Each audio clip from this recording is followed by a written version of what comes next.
নদীর পাড়ে একটা সুন্দর গ্রাম ছিল। ওই গ্রামে থাকতো রামু নামে এক গরিব রাখাল। রামু গান গাইতে খুব ভালোবাসত। রামু ওই গ্রামের ভেড়া আর ছাগল চড়াতে পাশের জঙ্গলে যেত। জঙ্গলটা ছিল সবুজে সবুজে ভরা। রামু ওই ছাগল আর ভেড়াগুলোকে চড়ার জন্য জঙ্গলে ছেড়ে দিত আর নিজে একটা গাছের ছায়ায় বসে গান গাইত। সন্ধে হলেই ও ছাগল আর ভেড়া নিয়ে গ্রামে ফিরে আসত। এই কাজের জন্যে ও ওই ছাগল আর ভেড়ার মালিকের থেকে কিছু পয়সা পেত। ওই পয়সা নিয়ে ও আনন্দের সঙ্গে নিজের মায়ের কাছে যেত। মা, এই নাও আজকের উপার্জন। এসে গেছিস বাবা, নিশ্চয়ই তোর খিদে পেয়েছে, আগে তুই খাবার খেয়ে নে। তখনই রামুর ছোট ভাই চিনু বলে, মা, খিদে তো আমারও খুব পেয়েছে। তুমি দাদাকে জিজ্ঞাসা করলে, আমায় করলে না। তুইও খেয়ে নে বাবা, আমি তোকে মানা তো করিনি। রামু তো আমাদের তিনজনের জন্যই খুব পরিশ্রম করে। খাবার খাওয়ার জন্যে রামু আর চিনু দুজনেই বসলো। রোজ রোজ আমি রুটি আর চাটনি খেয়ে ক্লান্ত হয়ে গেছি। একটু মালপোয়া বা ভালো কিছু খাবার বানাতে পারো না? আমি খাবারটা খাবো না মা, খাবো না। আমার ছেলে সারা দিন রোদে ছাগল চড়ায়, তবেই তো একটু পয়সা রোজগার করে আনতে পারে। অন্তত আমরা তিনজনে খেয়ে পরে তো বাঁচতে পারি। আজকে খাবার খেয়ে নে চিনু, কালকে আমি আবার ভালো উপার্জন করে ভালো কিছু এনে কালকে তোর জন্য মাকে বলবো রেঁধে দিতে। পরের দিন রামু আবার ছাগল আর ভেড়া নিয়ে চড়াতে গেল। আর প্রতিদিনের মতোই ও অল্প কিছু পয়সা পেল। আর সেই পয়সা নিয়ে ও সোজা মায়ের কাছে গেল আর বলল, মা, এই নাও আজকের উপার্জন, আজকে চিনুর জন্য ভালো একটু কিছু বানিয়ে দিও।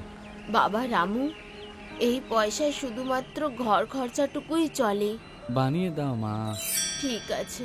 রামু আর মায়ের কথা শুনে চিনু খুবই আনন্দ পেল আর মাকে বলল, মা, আমি বাইরে খেলতে যাচ্ছি, রান্না হয়ে গেলে আমায় ডেকো। এই কথা বলে চিনু খেলতে চলে গেল। পরের দিন রামু যখন ছাগল আর ভেড়া নিয়ে জঙ্গলে চড়াতে গেল, তখন ও দেখল ও যে গাছটার নিচে রোজ বসে ওই গাছটাকে এক কাঠুরে কুড়ুল দিয়ে কাটছে। এইটা দেখে রামু খুবই দুঃখ পেল, কারণ রামু ওই গাছটাকে খুবই ভালোবাসত। ও ভাবল যে ওর ওই গাছটাকে বাঁচানো দরকার। এই কথা ভেবে ও কাঠুরেকে বলল, কাঠুরে ভাই, কাঠুরে ভাই, আমার কথা শোনো, তুমি গাছ কেটো না। কাঠুরে থেমে গেল আর বলল, তুমি আমাকে গাছ কাটতে কেন বারণ করছো? আরে ভাই, আমি তো তোমার ভালোর জন্যই গাছ কাটতে মানা করছি। কিসের ভালো?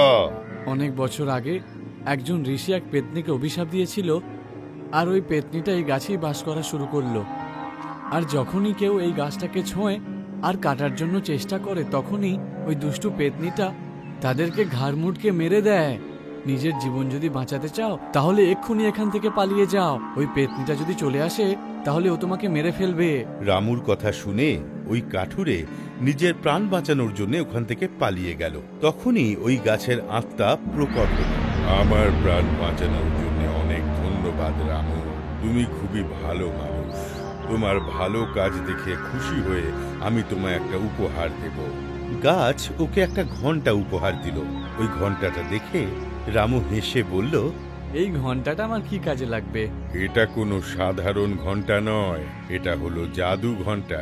এই জাদু ঘন্টার কাছে তুমি যে খাবার চাইবে তুমি পেয়ে যাবে। ঘন্টাটা পেয়ে রামু খুবই খুশি হলো। আরে বাহ, জাদুই ঘন্টা! ধন্যবাদ গাছ মহাশয়। কিন্তু একটা কথা মনে রেখো। কি? এই ঘন্টাটা তুমি দিনের মধ্যে একবারই ব্যবহার করতে পারবে। গাছকে ধন্যবাদ জানিয়ে রামু খুবই খুশি মনে বাড়ি পৌঁছলো আর মাকে বলল, মা, এই দেখো আমি কি নিয়ে এসেছি। এটা তো একটা সাধারণ ঘন্টা রে বাবা। এটা কোনো সাধারণ ঘন্টা নয় মা, এটা জাদুই ঘন্টা। মা, এই ঘন্টাকে বলে আমরা ইচ্ছে মতো খাবার পেতে পারি। আরে বাহ, তাহলে তো খুব মজা হবে দাদা। চলো তাহলে খাবার চাই। ঠিক আছে, বল আজকে তুই কি খেতে চাস? আমি খুব ভালো ভালো খাবার খেতে চাই দাদা। চিনুর কথা শুনে রামু ঘন্টা বাজানো শুরু করে আর ঘন্টা বাজতেই চিনুর জন্য ভালো ভালো খাবার হাজির হয়ে যায়। সত্যি এই ঘন্টাটা তো আমাদের অবাক করে দিল, আর আমরা খিদেই কষ্ট পাবো না। একদিন রামুর খুব খিদে পেয়েছিল। ও দুপুরবেলায় বাড়ি ফিরে এসেছিল। ও দেখল চিনু আগে থেকেই খাবার আনিয়ে সব খাবার খেয়ে ফেলেছে। রামু ওই জাদু ঘণ্টা নিয়ে অনেকবার বাজালো, কিন্তু কিছুই এলো না। খিদের চোটে রামুর খুব রাগ হলো। পরের দিন রামু যখন ওই ভেড়া আর ছাগল চড়াতে গেল, তখন জাদু ঘণ্টাটা নিজের সঙ্গে নিয়ে গেল। এদিকে চিনু আর ওর মার যখন খিদে পেল, ওরা ঘণ্টা খুঁজতে লাগলো, কিন্তু ঘণ্টা ওরা পেল না। তখন ওরা রামুর আসার অপেক্ষায় বসে রইল। রামু আসতেই মা জিজ্ঞেস করল, ঘন্টাটা পাওয়া যাচ্ছে না বাবা। ঘন্টাটা তো আমার কাছে আছে মা। ঘন্টাটা তুমি নিজের সাথে কেন নিয়ে গেছো? চিনি সকাল থেকে খালি পেটে রয়েছে। তুমি কি শুধু নিজেই খাবার খেতে চেয়েছিলে? ঠিক সেই সময় চিনু খিদের চোটে জোরে জোরে কাঁদতে লাগলো।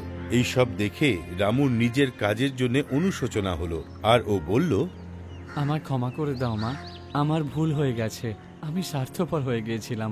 আমি আর কখনো এমন ভুল কাজ করব না। শিক্ষা, স্বার্থপর হওয়া উচিত নয়। আমাদের ইউটিউব চ্যানেলকে এক্ষুনি সাবস্ক্রাইব করুন। নতুন ভিডিওস দেখার জন্য বেল আইকন প্রেস করুন। আপনারা আমাদের ভিডিওতে নিজেদের কমেন্ট অবশ্যই লিখুন। ভিডিও লাইক করে নিজেদের বন্ধুদের সাথে অবশ্যই শেয়ার করুন।